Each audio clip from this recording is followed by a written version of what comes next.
কোটা সংস্কারের দাবিতে আজ সারা দেশে অন্তত ৩৪টি স্পট অবরোধের ঘোষণা দিয়েছে বৈষম্য বিরোধী ছাত্র আন্দোলন।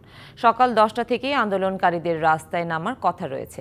৩৪টির মধ্যে ঢাকায় ১৭টি স্পট অবরোধের কথা রয়েছে। স্পটগুলো হলো শাহবাগ মোড়, কারওয়ান বাজার মোড়, হোটেল ইন্টারকন্টিনেন্টাল মোড়, ফার্মগেট চৌরাস্তা, চানখারপোল মোড়, বঙ্গবাজার, শিক্ষা চত্বর, মৎস্য ভবন মোড়, জিপিও মোড়, গুলিস্তান চৌরাস্তা, সায়েন্স ল্যাব মোড়, নীলক্ষেত মোড়, রামপুরা ব্রিজ, ঢাকা আরিচা মহাসড়ক, মহাখালী আমতলী মোড়, বাংলা মোটর মোড় ও আগারগাঁও। এছাড়াও ঢাকার বাইরে ১৭টি স্পটে অবরোধ হবে। স্পটগুলো হলো রাজশাহী বিশ্ববিদ্যালয়ের সিলেট সড়ক, সুনামগঞ্জ রোড, ঢাকা চট্টগ্রাম মহাসড়ক, কুষ্টিয়া ইসলাম বিশ্ববিদ্যালয়ের বটতলা চত্বর, ময়মনসিংহ রংপুর মডার্ন মোড়, চট্টগ্রামের দেওয়ানহাট, খুলনার নতুন রাস্তা, গাজীপুর চৌরাস্তা, নোয়াখালী প্রেস ক্লাবের সামনে, ব্রাহ্মণবাড়িয়া সরকারি কলেজের সামনে, ঢাকা পাবনা মহাসড়ক, ঢাকা দিনাজপুর রোড, ঢাকা ময়মনসিংহ মহাসড়ক, ঢাকা পটুয়াখালী মহাসড়ক ও ঢাকা বরিশাল মহাসড়ক।